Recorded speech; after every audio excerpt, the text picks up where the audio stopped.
When I came here, I brought something with me.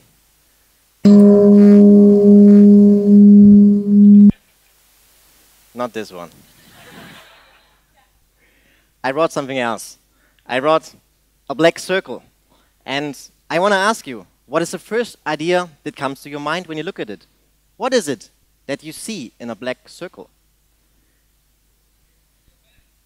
Is it a coffee cup?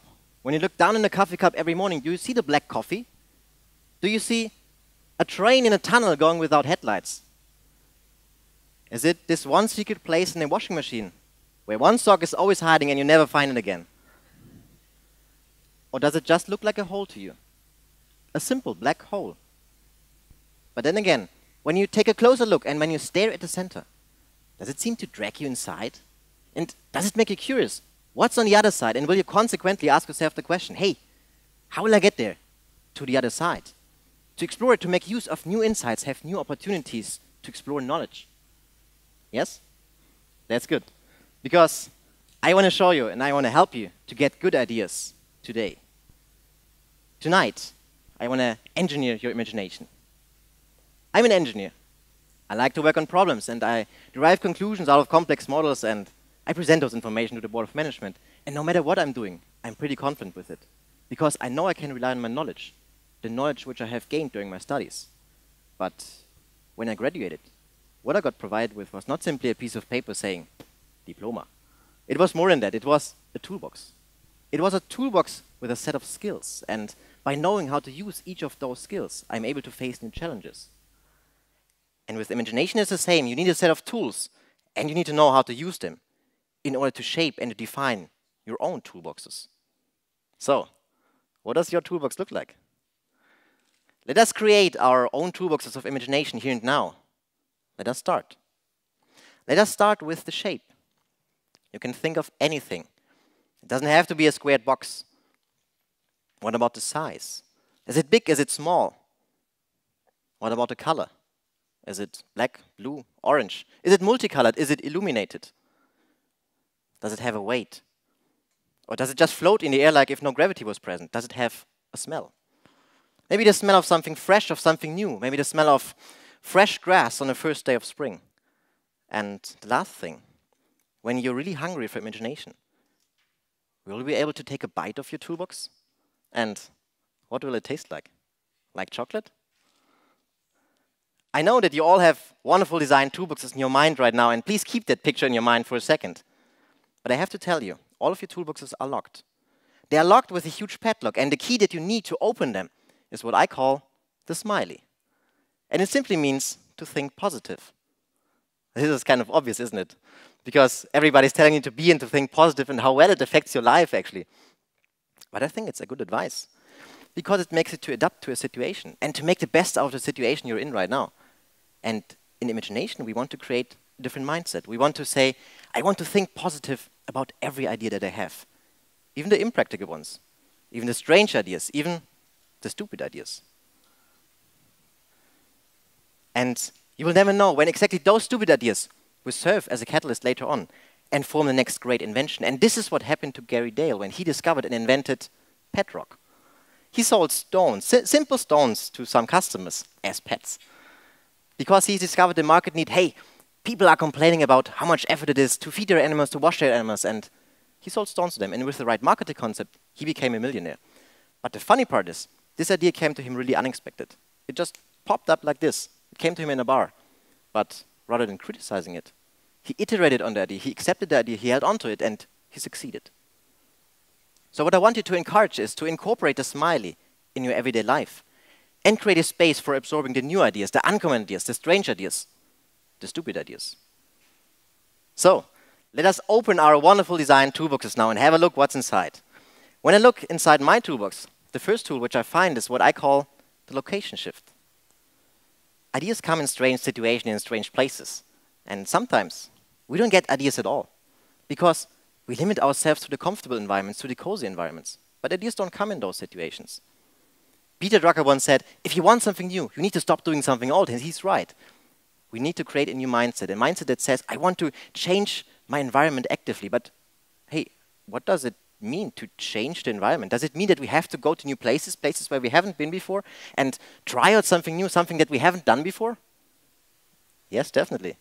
Let me tell you a story. I like traveling really much because you come into contact with new cultures, you meet new people. But I also like traveling the small distances, just to the new bakery around the corner, just to the new shop around the corner, which has just opened up, and this is what I did during my internship.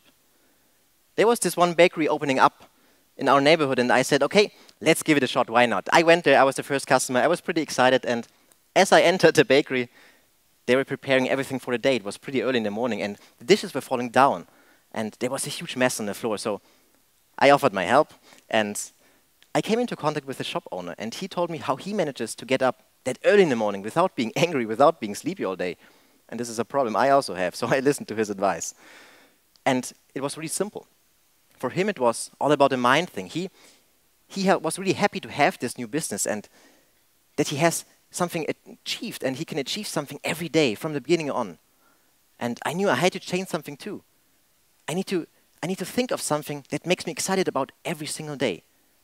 And I have to collect those moments. And later on, I'll be able to recall the most beautiful and the most productive mornings which I then had. And this will help me to get up early, and this is what helps me today. When I left the bakery, I left it with an advice. I left it with an idea. And I left it with a free breakfast, so it was a pretty successful day for me. It's okay to start with the small distances, but we need to take the initiative and make the first changing steps. And this also applies for my next tool, which I call the photographer. Looking at an idea from a single perspective only is a very limited view, because you're missing out on something. You're missing out on the most important thing, in my opinion. You're missing out on a depth. And to be honest, what is an object without its depth? It's like a 2D model. It is kind of boring. It's not complete. You must agree that the more beautiful, the more eye-catching things are never seen from a single perspective only, but rather from a holistic view. When you look at a photographer as an example, you see a man standing there holding his camera, and in order to capture the best frame, in order to have the best shot, he never uses the same camera adjustment, the same angle. He constantly adjusts his view. He zooms in, he zooms out, and he changes his lenses. When you look through your camera, your lens, and want to spot new objects, have new insights, have new ideas, well, you need to have a 360-degree angle at best, right? In order to capture all the beautiful moments, all the new exciting moments. You wouldn't capture the ideas which are on the other side of the room when you just look through your limited lenses.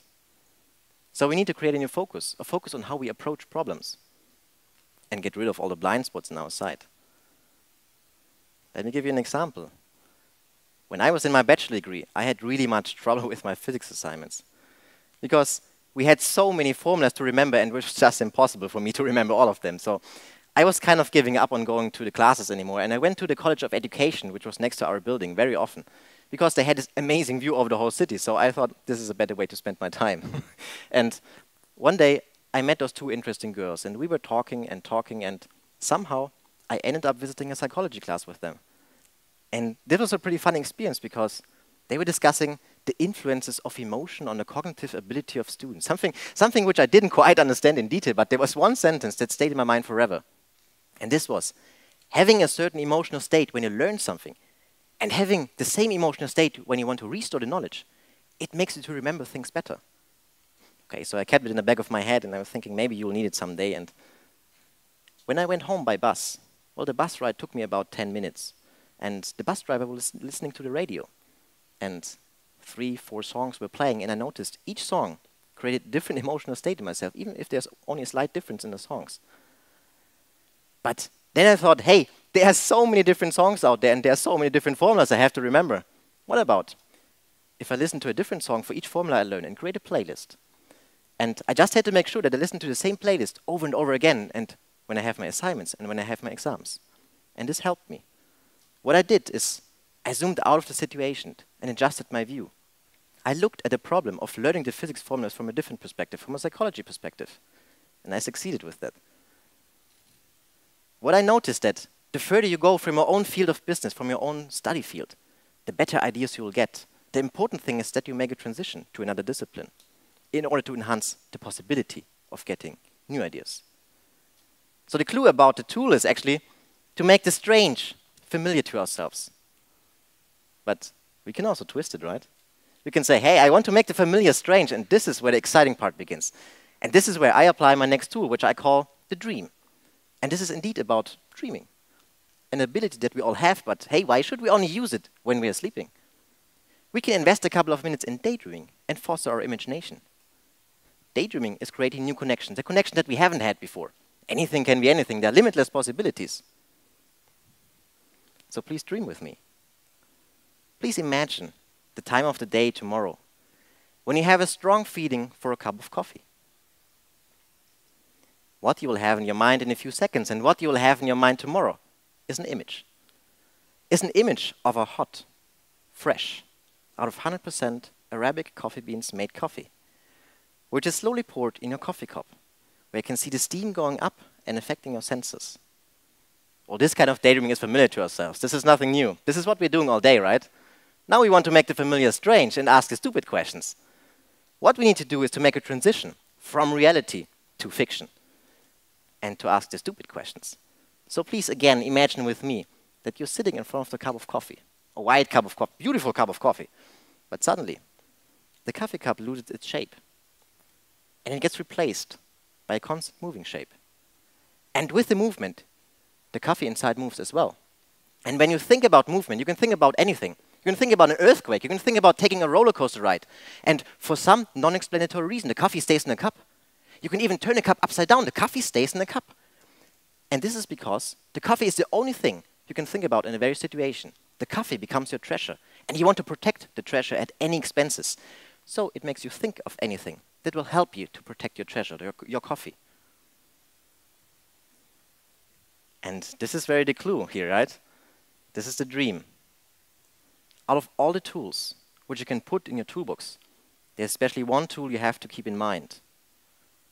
And this is what I call the question mark.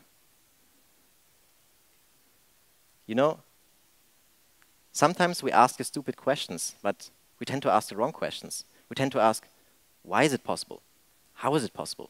And we are trying to explain something out of our knowledge. We are using our creativity. We are not using our imagination. We are eliminating possibilities. If we instead ask a different question, if we instead ask, why not? Why not going to the new bakery? We are changing the game, and we are creating opportunities. So in summary, when I get asked, what is imagination for me?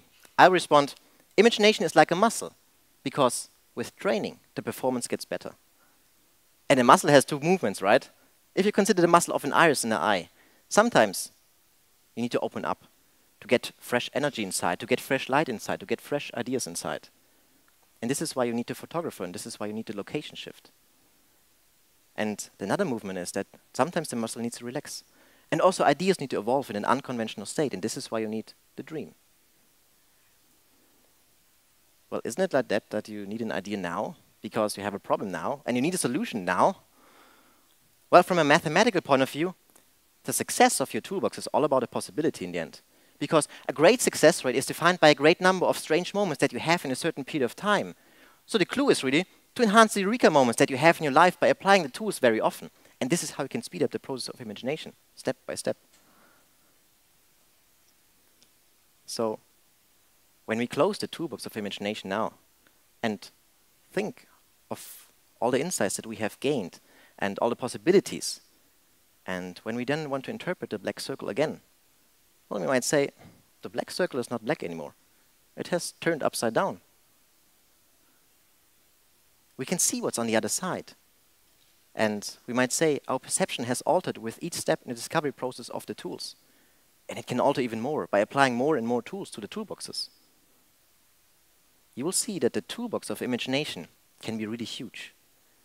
And it will give you the power to create a change in your minds. Thank you very much.